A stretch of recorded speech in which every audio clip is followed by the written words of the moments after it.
Thank you, Chris, and members of the board for this opportunity to address the National Press Club today. I've been called many things prior to an address. An elephant, even a slim one, is a new one, so I'll retain that one for use later. I'm very pleased also that so many members of the APHA Council could be here today. I'm actually reliably informed that this is the first time a president of the Australian Private Hospitals Association has addressed the National Press Club. It's hard to believe perhaps, but apparently true. So the association has a diverse membership. It includes large and small hospitals, day surgeries, for-profit and not-for-profit hospitals, groups as well as independent facilities, located in metropolitan and regional areas around the country. Our members include medical and surgical hospitals, specialist psychiatric hospitals, rehabilitation hospitals, and of course freestanding day hospitals. What drives us, what drives private hospitals, is the delivery of high quality patient care. It is at the heart of everything that we do. This is a unifying theme across healthcare systems right around the world. Another unifying theme is the constant need to re-evaluate the sustainability of the world's healthcare systems to ensure that they're fit for purpose into the future. Governments from all developed countries are currently looking for ways to meet the challenges of ageing populations, increasing chronic disease, and high patient expectations. When we put these issues in the context of the other fiscal challenges that governments must confront, the task of getting value for money is perhaps harder than it has ever been.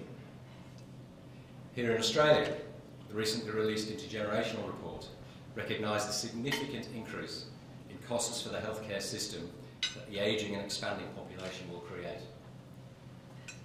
Everyone in the room is aware of the statistics. It actually paints a formidable picture. Population projections show that Australia will add 6.9 million people over the next 16 years to 2026. Today, over 65s make up 13% of the Australian population, but by 2056 they will account for 25%. There is an increased demand on the health system because of the baby boomers, who will use more healthcare resources per person than past generations. Boomers will not only live longer, but are likely to suffer from multiple chronic conditions and therefore will have to manage more complex health issues. This will put increased pressure on health resources, on the workforce, and on infrastructure. And new and costly health technologies are improving life expectancy, which in turn will also increase demand for healthcare services. And people aren't the only things getting old. Our health infrastructure is ageing. Retrofitting new technology or building new capacity comes at a cost. But we also hear much in Australia about our current healthcare crisis. The public hospital system in particular is often depicted as being on the point of collapse. It is hard to resist the law of a good story. And let's face it, health disaster stories do make good copy. But paradoxically, other countries frequently look to the Australian balanced public and private healthcare system with envy and see how they could improve their systems by emulating it. Both the US and the United Kingdom are currently in the process of doing this. The important question is whether the total Australian healthcare system, not only hospitals, which are one very large part of the system, is sustainable in the long term. And to secure a robust future, we need lasting reform in the near term.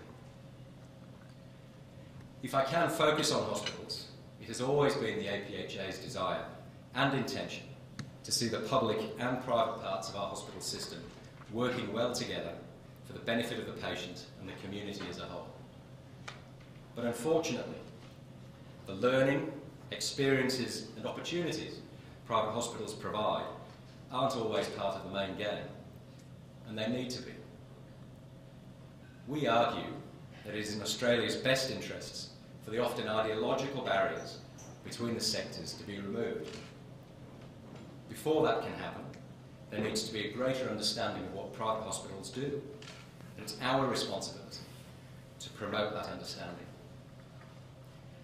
So with the nation focused on hospitals, it is time for private hospitals to promote the things we do that you and the broader community might not know about. That is why the Private Hospitals Association has embarked on an information campaign on behalf of our members, beginning with Private Hospitals Week this week. This is the first ever Private Hospitals Week, created to share with the community some facts and personal stories about the diversity of our hospitals and the care we provide to Australians around the country. We're also encouraging people who have experienced our care to share their stories about why they value private hospitals. Each day this week we're focusing on a particular theme. We began the week on a quite solemn note to honour and remember those who have fought and died for our country at Anzac Day services for veterans and their family members at a number of our hospitals. Private patients indeed treat 62% of all hospital patients funded by the Department of Veteran Affairs. That's over 200,000 patients every year. As in all hospitals, our staff are our most important asset. So on Tuesday, we celebrated the passion and commitment of the 80,000 staff employed throughout Australia and the role they play every day in making lives better. Today, I'm talking about private hospitals and health reform. Tomorrow, we'll turn the spotlight on our regional private hospitals and the great work they are doing in their local communities. Finally, we will close the week showcasing private hospitals' investment in clinical research. Again, something that few in the community automatically associate with the private sector. Today, I want to talk to you about some of the things Australia's private hospitals do, the role we play in sustaining Australia's health system, as well as the hot topic of health reform. As the Prime Minister and Health Minister have said, when ideology is put to one side, private hospitals are an essential part of Australia's world-class health system, and we do a great job. Patients and their families and carers tell us why they value private hospitals, yet the wider community is less aware of what we do.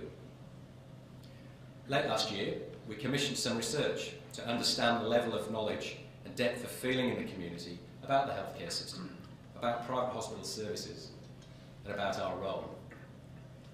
As most in the room would expect, the majority of people did express concern about the state of Australia's health system.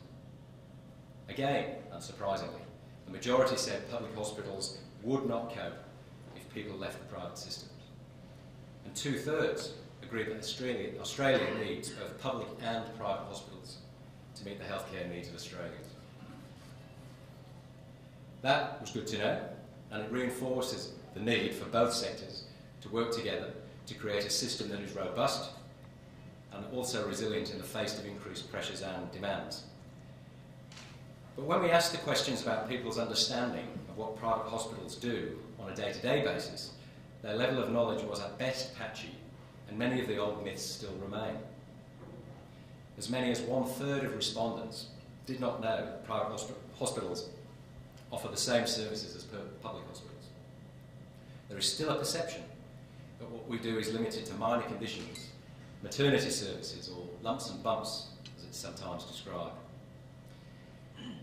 In fact, the range of treatments and support we provide is virtually identical to public hospitals. Of the total 606 procedures and treatments undertaken in Australian public hospitals, we provide 653. The exceptions, things like care for severe burns and organ transplantations, are also things that very few public hospitals undertake also. That private hospitals undertake major complex surgery, such as neurosurgery, cancer surgery, and cardiothoracic surgery, is less well known by those who have not had the direct experience as a patient or a family member. That we provide accident and emergency services is not well known. That our hospitals provide psychiatric care, rehabilitation, chemotherapy and palliative care, again is not well known, unless someone has been a patient or knows someone who has. And even our patients do not always know about our contribution to education, training and research. During Private Hospitals Week and over the coming year, we are aiming to bridge that knowledge gap. we will be talking about the great work our hospitals do, the diversity of our hospitals and the services they provide. We are also encouraging community debate and comment online